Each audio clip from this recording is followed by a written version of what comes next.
భారత్ పాక్ యుద్ధం మొదలైంది. భారత్ దెబ్బకు పాక్ బెంబేలెత్తిపోయింది. ఒకే దెబ్బకు భారత్ దళాలు 100 మంది ఉగ్రవాదుల్ని మట్టుపెట్టాయి. ఈ సంఖ్య పెరిగే అవకాశం కూడా ఉంది. పహల్గాం ఉగ్రదాడికి ప్రతీకార చర్య ఉంటుందని చెప్పి మరీ దాడి చేసింది.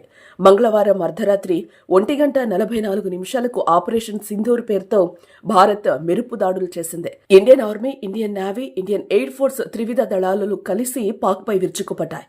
ఐరాస నిషేధించిన 9 ఉగ్ర స్థావరాలపైన భారత్ ఈ దాడులు చేసింది. ముజఫరాబాద్ లో 2 దాడులు చేసింది. బహవల్పూర్ లో 3వ దాడి చేసింది.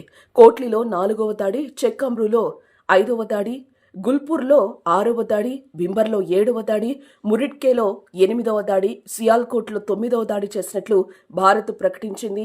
ధ్వంసం చేసిన 9 లక్ష్యాల్లో బహవల్పూర్లోని జైషే మహమ్మద్ ప్రధాన కార్యాలయం, మురిద్కేలోని లష్కరే తోయిబా స్థావరం కూడా ఉన్నట్టు తెలుస్తోంది. పిఓకేలో ఉన్న ఈ ఉగ్ర స్థావరాలను భారత్ ముందుగా గుర్తించి గురి చూసి కొట్టింది. భారత్ దెబ్బకు మొత్తం 100 మంది ఉగ్రవాదులు హతమైనట్టుగా తెలుస్తోంది. ఈ దాడుల్లో త్రివిధ దళాలకు చెందిన ఖచ్చితత్వంతో కూడిన దాడి ఆయుధ వ్యవస్థలను ఉపయోగించినట్లుగా విశ్వసనీయ వర్గాలు తెలిపాయి. లక్ష్యాన్ని ఛేదించి విధ్వంసం సృష్టించే కామికేజ్ డ్రోన్లు కూడా ఈ దాడిలో వినియోగించినట్లుగా సమాచారం. ఈ దాడిలో పాకిస్తాన్ సైనిక స్థావరాలకు ఎలాంటి హాని కలిగించలేదు. పాక్ సైన్యాన్ని లక్ష్యంగా చేసుకోలేదని రక్షణ మంత్రిత్వ శాఖ విడుదల చేసిన ఒక ప్రకటనలో పేర్కొంది.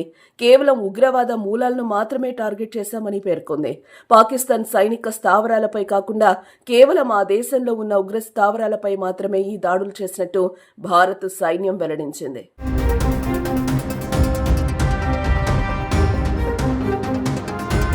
ప్రధాని నరేంద్ర మోదీ ఈ ఆపరేషన్ ను స్వయంగా పర్యవేక్షించారు. ఆపరేషన్ ముగిసిన వెంటనే జాతీయ భద్రతా సలహాదారు అజిత్ దోవల్, అమెరికా జాతీయ భద్రతా సలహాదారు మరియు విదేశాంగ కార్యదర్శి మార్కో రుబియోలతో ఫోన్లో మాట్లాడి తీసుకున్న చర్యల గురించి వివరించినట్లు సమాచారం.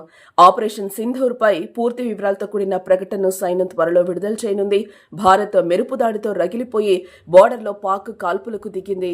పాక్ సైన్యంపై భారత్ కాల్పులు జరపకపోయినా తన బుద్ధిని మార్చుకొని దాయాది సరిహద్దు గ్రామాలపై విచక్షణరహితంగా కాల్పులు జరిపింది. పాక్ కాల్పుల్లో 3 భారత పౌరులు దుర్మరణం చెందారు. మన జవాన్ల కాల్పుల్లో పలువురు పాక్ రేంజర్లు హతమైనట్లుగా తెలుస్తోంది. అలాగే ఆపరేషన్ సింధూర్తో పాకిస్తాన్ అప్రమత్తమైంది. దీంతో ప్రస్తుతం అక్కడ ఎమర్జెన్సీ పరిస్థితి అయితే నెలకొంది. ఈ మేరకు అన్ని ఎయిర్పోర్ట్లు, పోర్టులను పాకిస్తాన్ క్లోజ్ చేసింది. అలాగే స్కూళ్లు, ఆఫీసులకు సెలవులు ప్రకటించింది. మెడికల్ ఎమర్జెన్సీని కూడా పాక్ ప్రకటించింది.